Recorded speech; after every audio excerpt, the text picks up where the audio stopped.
You walked in for two things. You're leaving with 17, and you genuinely cannot explain about 9 of them. You had a plan, a list, maybe 3 items and a firm sense of self-control. You think you're the shopper here. You are actually the crop being farmed, because up to 62% of everything spent in a grocery store was never on anyone's list. In some categories, that number climbs to 80%. Most of what a store earns is stuff you never meant to buy. That is not bad luck. That is the entire business model. There's even a clinical name for the trance you're about to walk into. It's called the Gruen transfer, named after a man named Victor Gruen. Remember him, because the guy who built this whole machine spent his last years trying to smash it. But first, the tricks. Every single one of them is on purpose. The flowers, the bread smell, the slow music, the milk hidden in the far back of Narnia. Let's start the second the doors slide open. First thing you see? Flowers. Bright, fresh, slightly overpriced tulips. Right beside them, a glistening pyramid of produce stacked way too perfectly. Now, flowers are fragile. Logically, they belong nowhere near a busy door. But they aren't there to be bought. They're there to prime you. Your nose hits fresh, your eyes hit color, and your brain quietly files the whole store under wholesome. That one first impression colors how you judge everything for the rest of the trip. The mediocre frozen pizza 3 aisles later suddenly feels artisanal. That mister hissing over the lettuce? Pure theater. Studies say the mist barely keeps veggies fresher. It just looks fresh and dewy. You came in for food. They served you a feeling. And you haven't even smelled the bread yet. Somewhere near the front, it hits you. Warm bread. Your stomach growls. Your resolve wobbles. Here's the con. That smell often isn't coming from anything actually baking.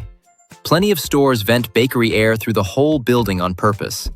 Some, like one chain in New York, install machines that literally puff out chocolate and baking bread scent.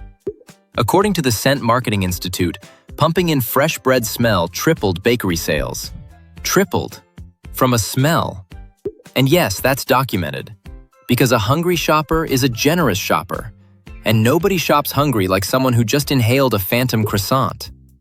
This is why never shop hungry is real advice they are actively working against. So now you're gliding deeper in, nose first. And there's a soundtrack. Notice the music playing? Probably not. That's exactly the point. It's slow.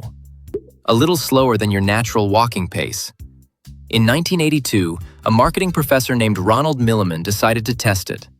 Fast music one week, slow music the next in a real working supermarket. Slow music made people walk slower and linger longer in every aisle. Sales jumped roughly 38%. 38% more money for playing a mellow song just a bit slower. And this is real. You think you're strolling. You're being paced. Fast music and you march out. Slow music and you wander straight into the wine aisle. It's a metronome set to the tempo of your wallet opening. And every slow lap winds you closer to the trap waiting at the very back. Here's a question that should bug you. Why is the milk always in the farthest corner? Milk, eggs, butter, the staples you actually came to buy. Never near the door. Always a full expedition away. That's not laziness. That's cartography. To reach 1 gallon of milk, you're forced to march past thousands of tempting products. And some of that milk is priced at or below what the store actually paid for it. It's called a loss leader. It's bait. The rotisserie chicken? Also often sold at a loss on purpose. They lose $1 on the chicken to win 10 off everything you grab reaching for it. The cheap staples are the cheese at the center of the maze. You are the mouse. And you'll take the long way through it every single time. Now look at the shelves themselves. Nothing here is random either. Retailers have a saying, eye level is buy level. The products at adult eye height, roughly 4 to 5 feet up, are the most profitable. Not the best, not the cheapest, the most profitable. The cheaper brands? banished up to the top shelf or down by the floor. And down at knee height sit the neon cereals and candy, right at the eye level of a small child sitting in your cart. That placement is a tiny weapon aimed directly at your toddler. Here's the part that should really annoy you. Brands pay for those spots. They're called slotting fees, premium money for premium shelf space. So the featured product isn't the winner, it's just the highest bidder. And the eye-tracking researchers got even creepier. They found shoppers look most at items about 14.7 inches below eye level. 14.7 inches. They measured your gaze to the inch.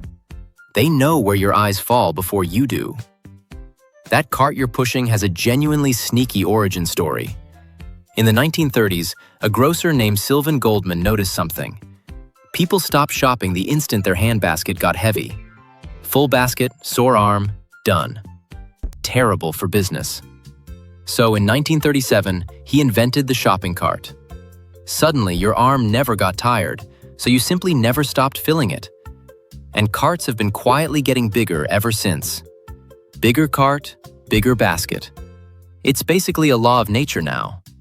A half-empty giant cart feels like you've barely started, so you keep going. Then comes the finish line, the end caps. Those displays capping each aisle look like deals. Usually, they're just prime bait real estate.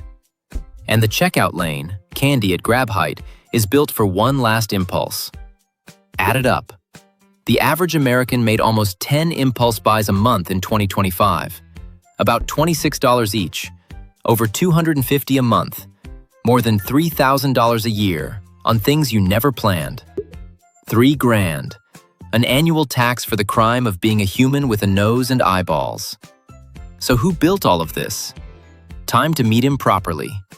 Meet Victor Gruen, born Victor Grunbaum in Vienna. In 1938, he fled Nazi-occupied Austria with almost nothing. He landed in America and basically reinvented shopping itself. In 1956, he opened Southdale Center in Edina, Minnesota, the first fully enclosed, climate-controlled shopping mall on Earth.